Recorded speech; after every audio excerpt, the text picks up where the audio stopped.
Seconds remaining on the clock.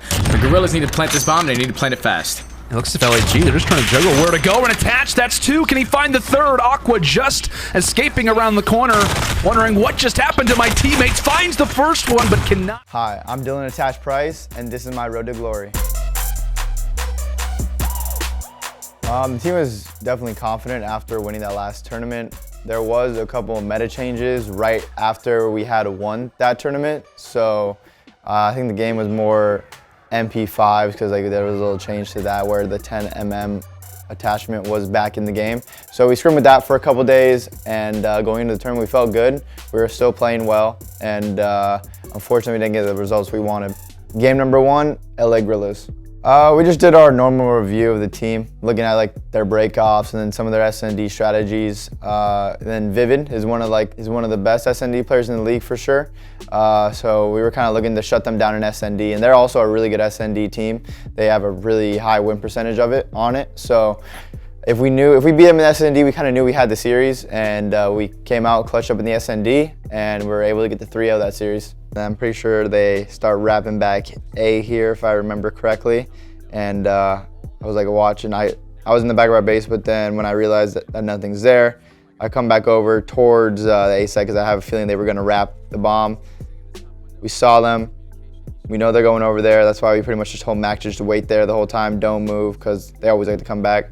They come back to me mid-street, and one gets sniped, the other one gets sniped, and then the third one, I was like, come on, come chow me for the 3-piece World Star clip. Unfortunately, I wasn't able to get the snipe on him, but I pulled out the pistol and cleaned him up like that. So it was still a pretty clean clip. LA Gorillas tweeted, playing the reigning champs, our first match, and they play like champs, GG Subliners. That was a really solid series. It wasn't, we had that control over the whole course of it. First map, won comfortably. S&D, we went down 4-3, but then we were able to clutch back up and take that. And once we went up 2-0, we kind of knew we had this series in the bag as long as we just do our thing. And then on Hackney, our Dom, we played really well, and we beat them by a good amount. So we definitely did play like the champs that series. Game number two, Dallas Empire. We knew it was going to be a tough match when we went up against Dallas because they've been playing well all season. They have a lot of very talented players on the team, veterans on the team as well. So we knew it's always going to be a battle when you go up against them. And it just kind of felt like we weren't playing our game to what we usually do. We were messing up certain things we don't usually mess up, and I don't know if we just woke up and things were just off, but something definitely felt off in our game, and you could tell. And so right here, as you can see, we're down a good amount of points, but we are holding the P2 hill, which is a money hill, especially if you lock it down, and that's what we're doing right now. We have the rotation to it, and this is really big time because it's going to put us right back in the game. We're going to be down maybe 10, 15, 20-ish points, but it's a lot better than being down 80. So we're just really focusing on having a good hold. I'm mid-tracks, pinching them, trying to put pressure on them when they spawn. The rest of the team is just in the hill, around the hill. If they get in, they're wiping them out. And if we didn't hold this hill, the game would have been over much sooner. But this gave ourselves a fighting chance in the game, and it was a really solid hold. Probably that was our first good hold of the game. So we needed that for not only momentum and points. We definitely needed that to bring ourselves back into it.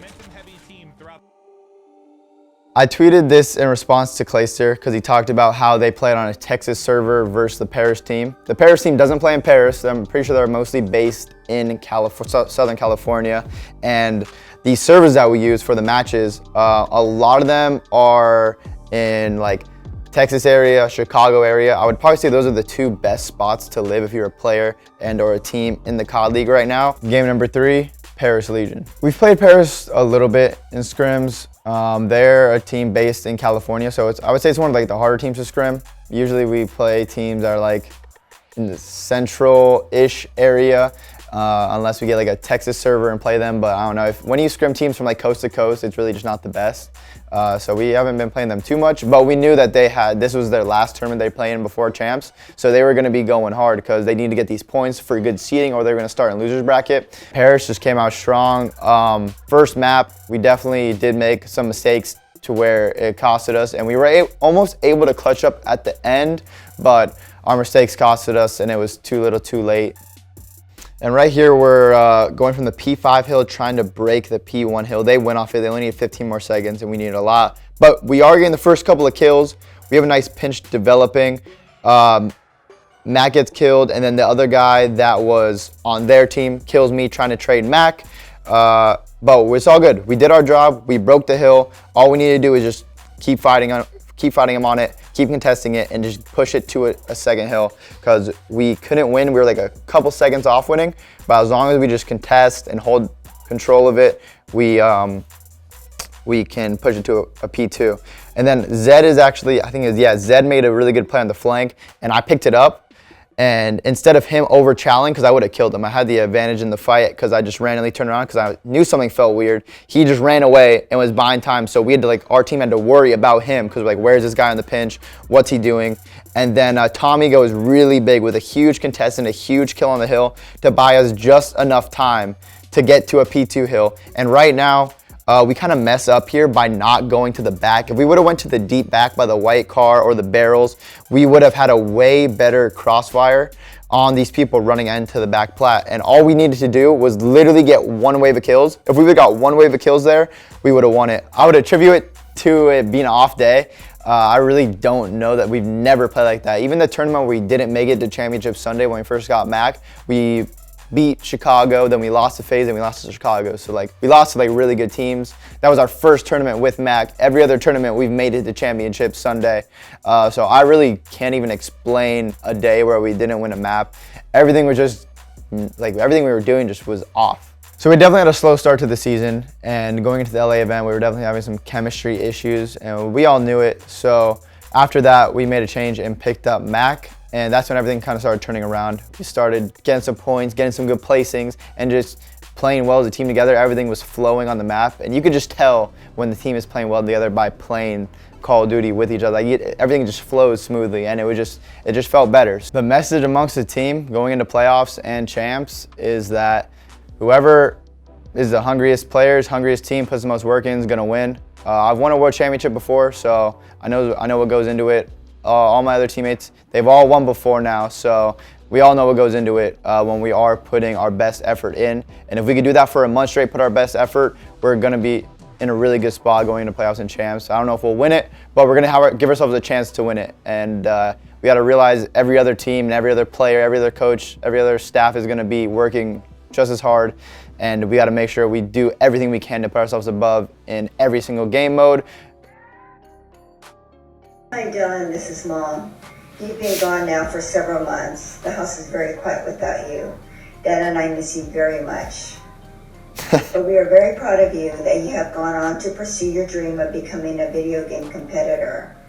You are 7 years old. Why'd she say it like that? Video game competitor? As she doesn't know what esports and stuff are. You said it with such conviction that I knew that you were going to make that dream a reality. I just wanted to be right by your side to witness you achieve that dream.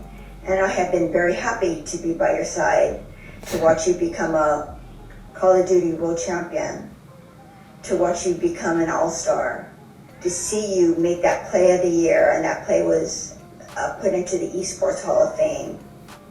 You let no challenge or no obstacle stop you from achieving your goal.